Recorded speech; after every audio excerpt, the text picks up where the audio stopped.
Well, good morning, Michelle, and can I begin by congratulating you.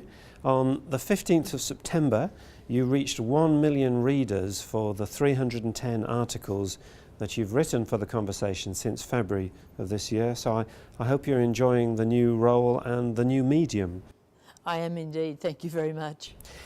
Can we start with higher education, both as an issue in itself, but also because of what it might tell us about the early days of the new government. I woke up on Wednesday morning to news stories that the uncapped demand-driven system would be reviewed and the student amenities fee might be abolished.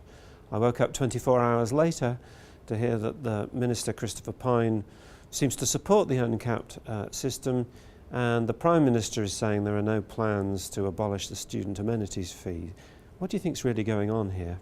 I think really that there's a bit of talking before thinking involved with this. Clearly, in terms of the student amenities fee, whether that's compulsory or voluntary, that's been an ideological issue for some in the Liberal Party for quite a long time, and it's always caused trouble. They abolished the compulsory nature of that fee in government, and then Labor reversed that decision. This is an issue that the Nationals are always agitated about, because in regional universities they need those fees really to be compulsory, and they're not ideological about them at all. And Tony Abbott, who clearly just doesn't think this is worth the candle, squashed that quickly. On the substantive issue of the caps, I think that this is an area where both sides of politics have been concerned about quality issues. Kim Carr, before the election, also did a bit of freelancing on this matter, and it's something clearly that is going to be discussed within the Abbott government. One does get the impression on higher education that perhaps a lot more work needs to be done within the government on the area, while Christopher Pyne made various statements, of course, before the election, as did Tony Abbott.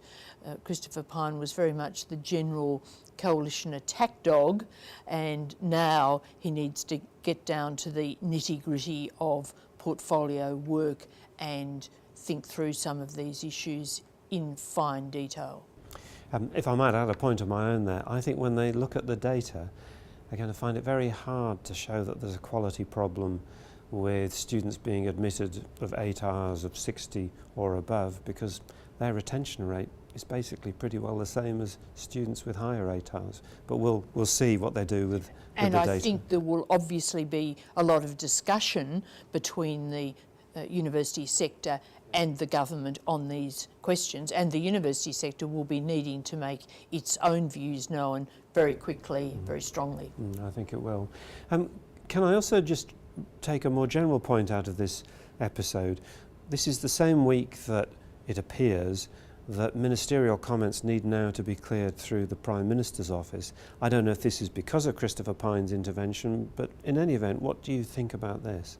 I think this is really a different issue. Obviously, ministers need to be careful about what they're saying on policy matters, and this was Christopher Pyne's remarks, of course, were within his own area. So that is a different issue, I think, from this whole question of ministerial media appearances having to be cleared through the Prime Minister's office. They're slightly related issues, but they are separate.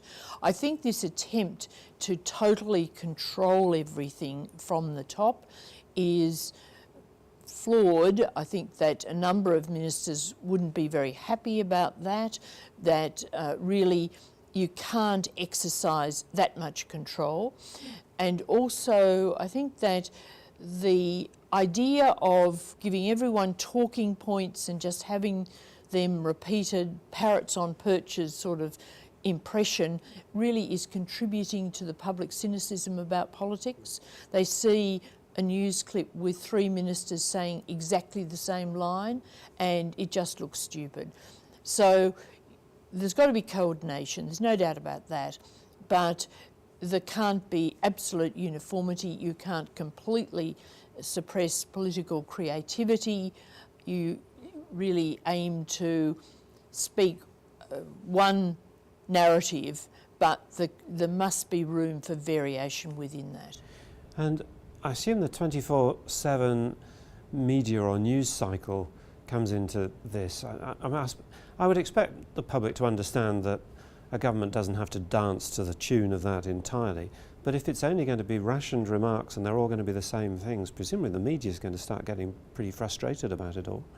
Part of what's happening is that Tony Abbott is trying to slow the news cycle down from the government's point of view.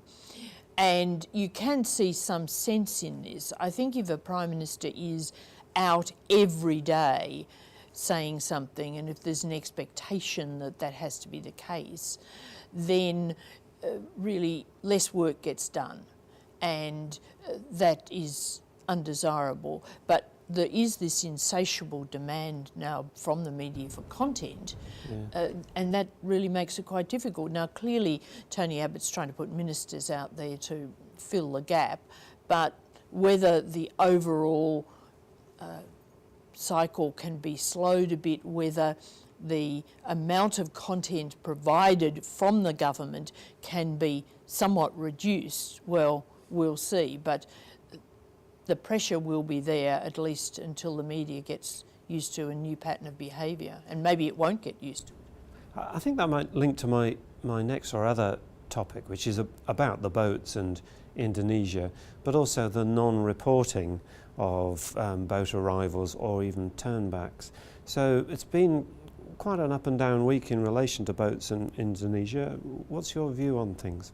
It's looking very messy at the moment. Just to take the non-reporting first, I think this idea of not announcing boats as they arrive but having a briefing once a week is actually fairly crazy, because even from the government's point of view, by having a briefing once a week, you actually put more attention on what's happening than if you report boat by boat, because it is true that the media hadn't been actually even noting these boats day by day on the whole, because they were fairly routine.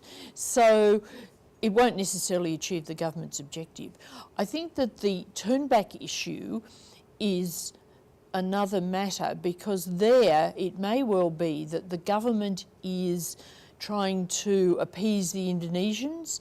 If you don't report when boats are turned back, then it's less embarrassing for the Indonesians, who are very sensitive on this issue. So that might have a diplomatic aspect to it. If it does, you can see more sense to it. On the general question, I think we won't know until after the Abbott trip next week to Jakarta exactly where the relationship stands on this matter. We've had a lot of noise from the Indonesian Foreign Minister warning shots that we won't have our sovereignty tampered with. We've had statements from the Indonesian Navy to the same effect, that they don't like the turnback policy.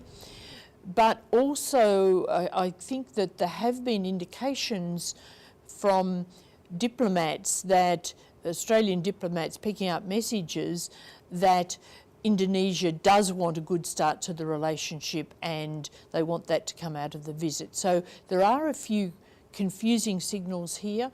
We'll see what happens in the early days of next week. Well, we might pick this topic up then next week when that visit's concluded. And also there'll be more counting of the electoral result by next week. Perhaps we should also start to talk about the Palmer United Party and crossbenchers and the influence that they're going to have on decision making. But for now, thank you very much, Michelle Grattan. Thank you.